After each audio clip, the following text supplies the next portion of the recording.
For some of the new guys or young folks, starting out on their careers, what advice might you give to them? Die on your own sword. And let me explain what I mean by that. There's a lot of youngsters in here who fundamentally, and by the way, a lot of OG gangsters in here that do not believe in what you're doing with your time and money to create the outcome you want, but they keep their mouth shut in the meetings because they are being protective of their professional careers, and I understand that. You're not gonna be able to communicate your points of view the way I am because I own my own business. I don't have a board. I'm not a publicly traded company. So when I lose stuff or bad things happen, I look in the mirror and say, don't do that again.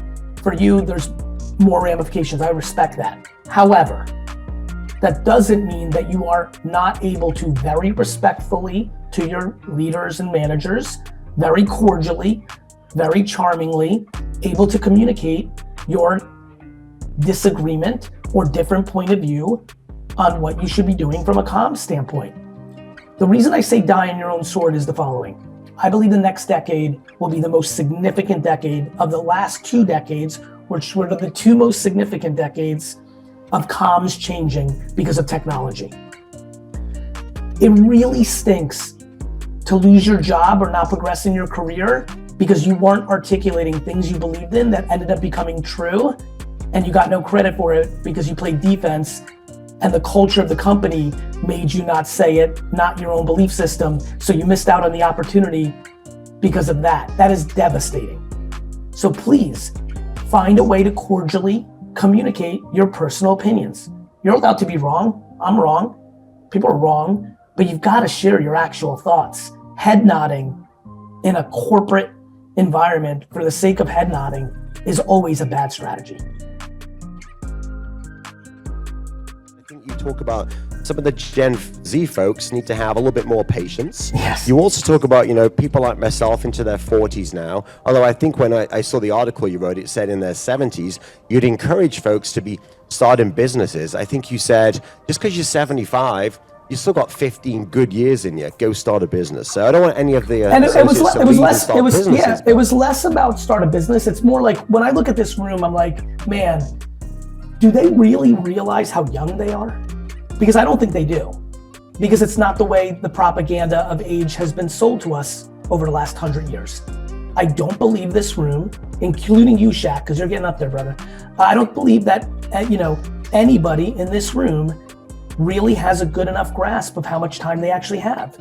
I think that, when I look, everybody, knock on wood, obviously horrific things happen or tragic things happen, but knock on wood, everybody I'm looking at, 40 more years. That's for me and you, Shaq. Like, there's some youngsters like 50, 60.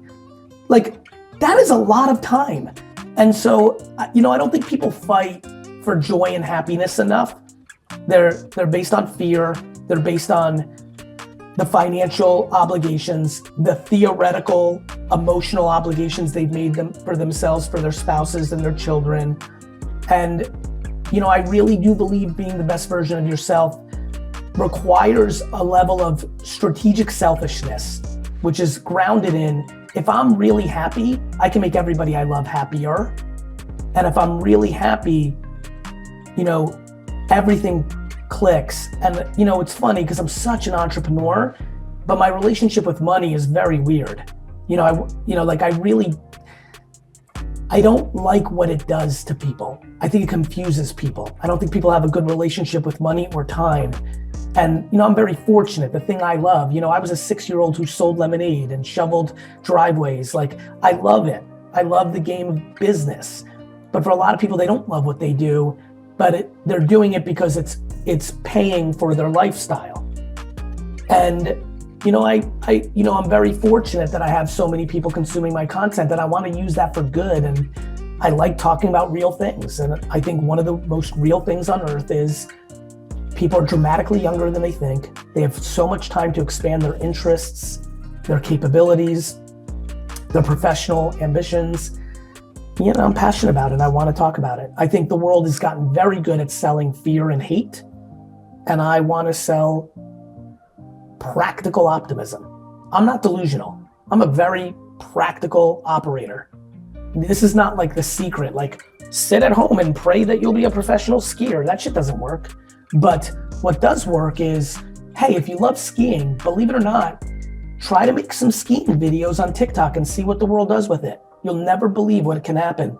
And I know it to be true because at this point, 15 years into this journey, I have hundreds of thousands of emails from people that have taken one piece of content, done it, and something good has happened. Whether it's as simple as, hey, Gary, we really got into the garage sale stuff that you were telling us. Our family likes it. We have a lot of fun on Saturdays, but we made $8,000 on the side, and now we can afford this Disney trip. Thank you.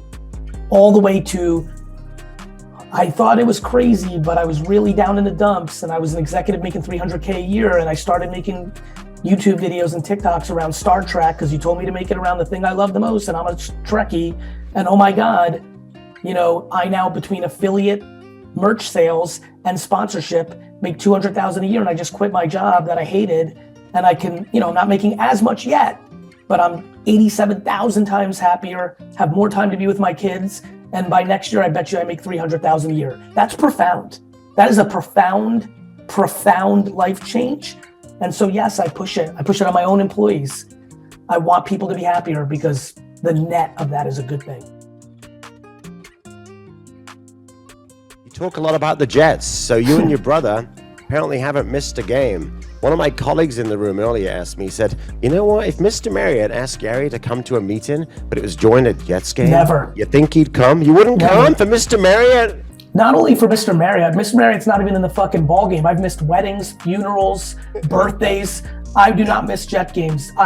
Think about the most religious person you've ever known, whatever their religion is and whatever they need to do. Friday Shabbat, Sunday church, whatever that is. That person's not even in the universe to my religion of the Jets. I have not missed watching a play of a New York Jets game since 1982. I've watched them all. So how are you looking for that acquisition, purchase, deal? How long is it going to take? I've been waiting a while.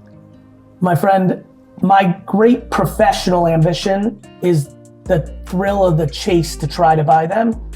If I can just get it done before I die, I'd be very happy.